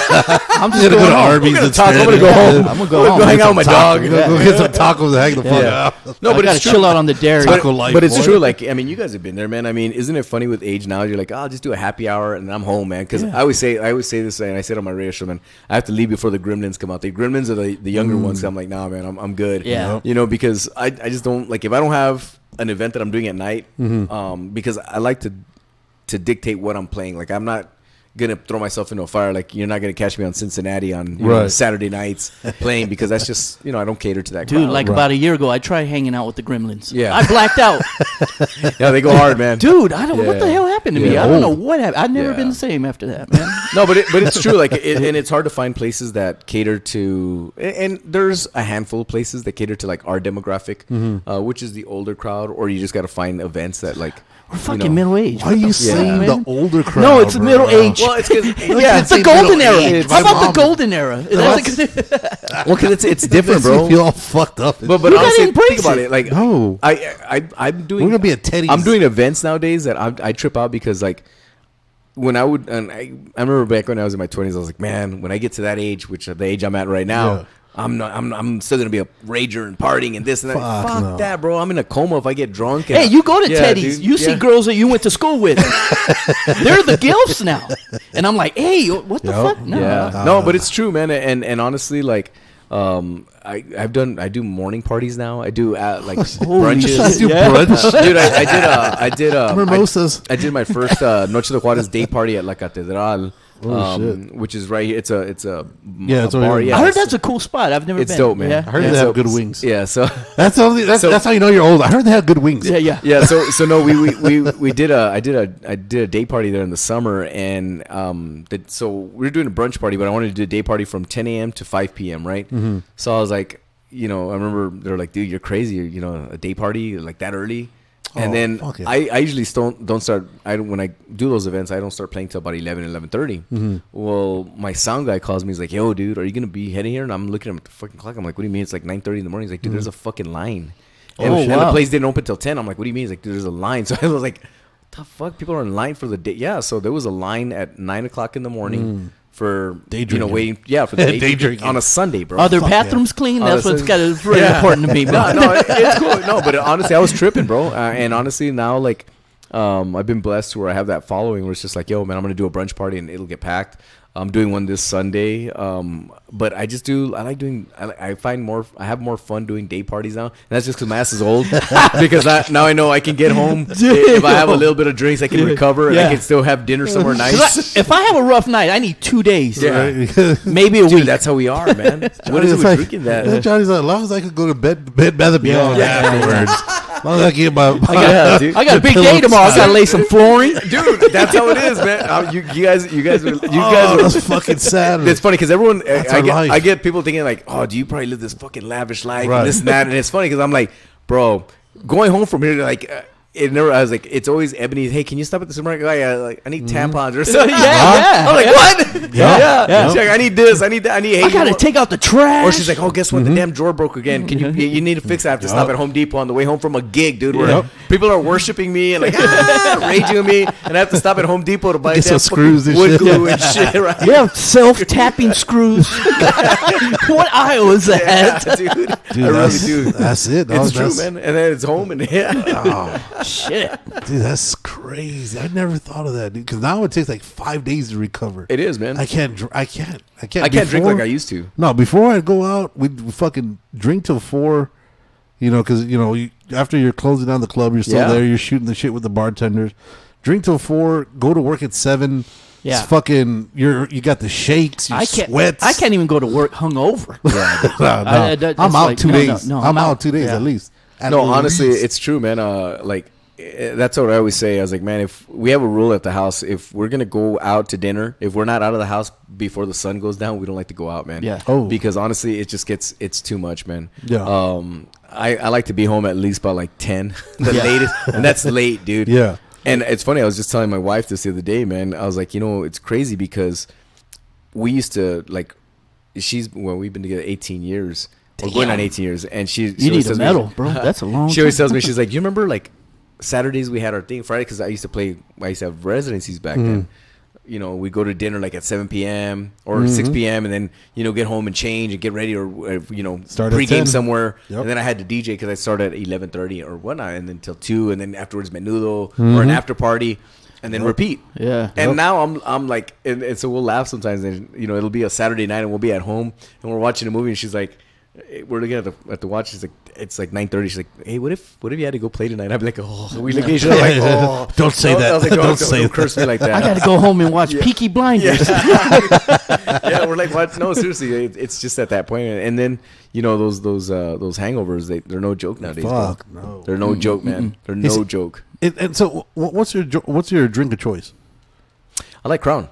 I'm a Crown Royal, you man. see us drinking that? Yeah, no, I He just got off of work. He's trying to make it home for dinner. I like Crown, and I like I'm a tequila man. I can't fuck with tequila. No. Turns me into a monster, but I do it. Well, during the pandemic, man, I started drinking a lot of tequila more because we're all on lockdown. So we're doing our live streams from the house, man. Yep. So those things were a freaking party, dude. I mean, me and Ebony were at the end. We're like, I'd be like, she's like, you're all right. I was like, I'm fucking drunk. I was like, well, I'm not all right. True or not, you play better when you're drunk. Absolutely, man. What to you? Fuck, yeah. right? As long as I have a party, I don't give a fuck. No, you know what, man? Honestly, because you feel it more. You when feel the vibe of the people. When I'm drunk, I'm more loose, and I scratch better. Actually, man. That's I get home faster when I'm drunk. That's how bad. No, man, it's crazy. It's bad. Was that light? Yeah. Was that light green? Yeah. Yeah. No, because I remember when I would play out, that would be if I was drunk, I know I had fucking fun. Yeah. If not, just because you start thinking, well, then you're gauging, well, should I kill it here so people could go drink? Yeah. When should I Once play you drink, Vanilla like, Ice? When should I play Here you Vanilla go. Ice No, but now? it's hard, man, because honestly, DJing, that's the thing, me that I actually really have kind of slowed down with drinking as far as like at gigs, dude, because, man, in my 20s, man, they would get me so wasted because there was a million shots coming your way. Yep. Yeah, everybody's buying. And you a I still shot. got buddies that are like that, man. I have my homies that are trash cans. That we call them trash cans. Like my boy Daniel, one of my best friends. He's a lawyer too. Shouts to Daniel Avalar. But I'm like, hey Daniel, I need you to go with me. Why? Because I know I'm get a shitload of drinks. I ain't drinking. You're drinking. And he's like, all right. But honestly, man, that's the thing. I think a lot of people don't understand is that when you're DJing, people are passing you shots left and right, passing you freaking bottles. Yep. Play the song for me. Yeah, dude. I mean, I've had some not so glorious moments DJing to where I'm just like, oh shit, I've had too much, man. Like I gotta chill, And it sucks when you get like that because start playing Cepillín and shit. No, dude. Yeah, no. Everyone knows me because everyone's like, dude, when Johnny's drunk, he starts playing cumbias right away. Like you start here because I go to the easy ones. I'm like, get them all dancing. Fucking Pito Olivares and shit. I don't know. Everyone looks like they can start dancing here, man. That's a quinceañera. That's a fucking quinceañera now. What the fuck? Like you get on the mic talking about a dollar dance. When in doubt, right? When in doubt, boy, you gotta go back to your roots. Yeah. Oh shit! All right, so Johnny Kage, 104.3. Catch him on XM 13. Yeah, channel 13, Pitbull station. 6 p.m. Saturdays. The next thing you got going on, the big event you have going on is what you said you have Sunday. Well, man, I have brunch parties every Sunday, man. But honestly, you just follow me on Instagram because I'm one of those dudes that if I'm about to start going on my vacations, man. As soon as I start that, I'm like, I feel like playing today. And honestly, I play at certain like I'll call up my boy Nick at the district. Hey, man, you have anyone today? No, I'll come in, dude. Let's do it, man. Yeah. A lot of it's just for fun. I like doing that, man. I like spontaneous stuff, dude. Just because I'm like, I'll wake up some days and I'll just like, I feel like playing today, man. It's like 8 o'clock in the morning. Yeah, so that's how you can catch. I'm barely on my second dream. I'm barely trying to get a bed. There you go. Yeah, so follow Johnny Kage again. The hashtag on Instagram is KAGE915, man. Follow him on there, and if you ain't supporting him already on 104.3, I don't know what's wrong with you. Yeah. Get on there, listen to him in the morning, the lunch. I know you pop up at night, the drive home, the afternoon, mornings. Sometimes you don't go home. If you hear him in the afternoons, because he got in trouble. Yeah. So the doghouse, I'm doing something. Yeah, that or he's waiting for his order from Home Depot or some shit. He must be sleeping on the couch today. Let me. Yeah, so follow him there, and if you ain't doing it yet, get there now. Log in, follow him, all that good shit. Show love, show respect. All that good shit. Appreciate you coming out, my man. Thank you guys for having me, man. Hey, till next time, follow us also on the Instagram of the Words on Fire podcast on YouTube. Don't be an asshole. Don't be a dick. Deuces.